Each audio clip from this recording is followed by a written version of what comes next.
내 이웃에 있는 그 알지 못하는 그 누군가가 내가 이전에 사랑했던 내 가족이고 내 친구고 그리고 그 누군가일 수 있다는 생각만으로도 상실을 잘 돌볼 수 있기 때문에.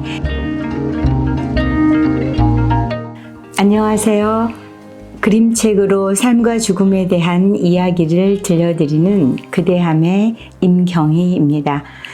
여러분, 살다 보면 많은 사람들과 헤어지고 또 다시 만나곤 하는데요. 여러분, 죽음으로 인해서 헤어지게 됐을 경우 그 이별은 끝일까요? 네. 이런 이야기를 담고 있는 그림책을 가지고 왔습니다. 제목은 100년이 지나면이라는 그림책인데요. 일본의 작가 중에 나스메 소세키라는 작가가 있잖아요. 그 작가의 작품 몽시야에서 영감을 받아서 이 그림책에 글이 쓰여졌고, 여러분이 알고 계시는 그림책의 거장 아베 히로시가 그렸습니다. 저는 개인적으로 이 아베 히로시의 그림이 굉장히 매력이 있더라고요. 아베 히로시는 동물원의 사육사였는데요. 작년에 이 그림책을 가지고 여러 사람을 만난 적이 있는데, 올해 아베 히로시가 우리나라를 방문했거든요. 이 아베 히로시는 정말 놀라운 생명에 대한 이야기를 펼치는 작가입니다. 그의 그림은 배우지 않았지만 굉장히 매력적인 데가 있어요. 네, 표지를 한번 볼까요? 네, 100년이 지나면. 여기 큰 사자가 아주 작은 새와 마주보고 있습니다. 배경은 아주 짙푸른 하늘에 별이 무수히 떠 있죠? 들어가 보겠습니다. 네. 이 그림 보이시죠? 이 그림이 아베 히로시 작가가 저에게 해준 사인입니다. 네. 자, 100년이 지나면 어떤 일이 벌어질까요, 여러분? 네, 아주 옛날에 넓은 초원에 사자가 살고 있었어요. 그림에 보면 사자가 아주 작게 그려져 있는데요. 주변을 살펴보면 친구들이 없어요. 이 초원에는 아무도 없이 사자 혼자 살고 있습니다. 어떻게 된 일인지는 모르겠어요. 근데 사자는 혼자 살면서 무척 외롭겠죠? 그러나 아버지가 자신에게 했던 말을 떠올려요. 어떻게 생각하면서 사냐면, 나는 왕이야. 아버지가 나에게 왕이라고 했잖아. 그런 생각을 했다가도, 아니지, 왕이면 뭐해. 내 주위에 아무도 없고 난 그저 풀이나 먹고 사는데, 이러면서 외로운 초원의 삶을 살아가고 있습니다. 네, 그러던 어느 날 사자에게 누가 찾아와요.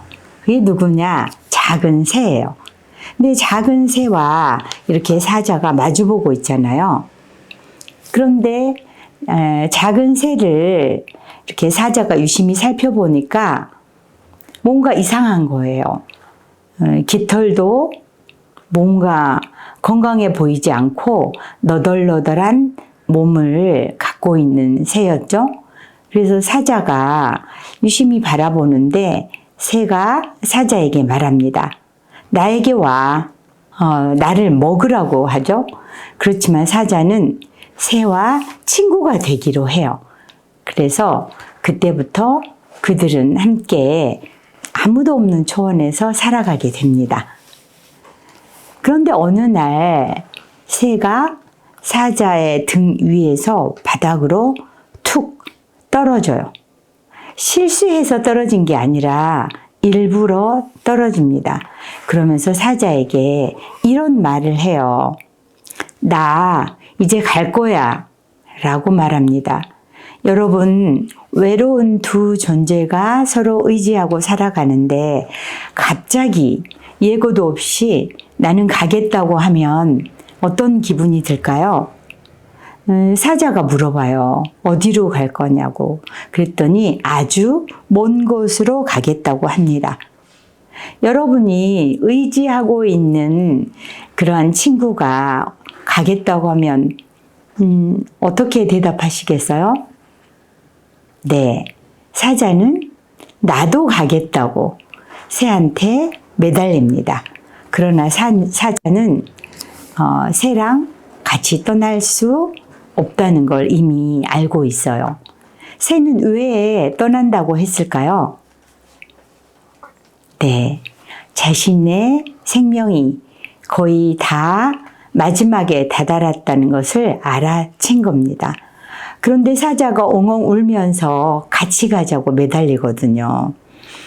그러나 이 사실은 받아들일 수밖에 없다는 것을 잘 알고 있어요.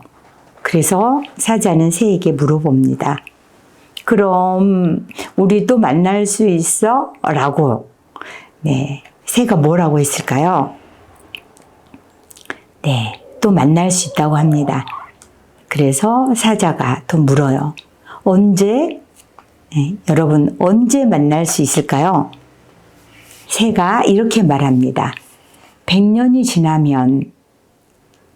여러분 100년이라는 시간 생각해 보셨어요? 그런데 다음 날 아침이 밝았는데 사자의 품에 움직이지 않은 새가 안겨 있습니다. 새는 떠난 거죠. 그 이후 사자는 도대체 100년이란 시간은 어느 만큼일까? 오직 그 생각만 하면서 초원에서 외롭게 살아갑니다. 그렇게 1년, 10년, 100년이 지나면서 그 사자와 새는 완전히 다른 관계에서 만나게 돼요. 맨 처음에는 어떤 관계로 만나느냐. 새는 바다의 작은 파도가 됐고요. 사자는 조개가 된 거예요. 그래서 파도와 조개로서 해안가에서 만납니다. 그뿐만이 아니라 또 100년이 지나면서 할머니와 할머니 방에 손주가 가져온 양귀비꽃이 돼서 서로 만납니다. 서로는 알았을까요? 몰랐을까요? 네, 아마 몰랐을 가능성이 많을 거예요. 그리고 한 번은 눈 내리는 숲에서 뛰어다니는 다람쥐와 한방눈으로 만나기도 합니다. 이렇게 두 존재가 완전히 다른 모습으로 시간이 지나면서 만나게 되는데요.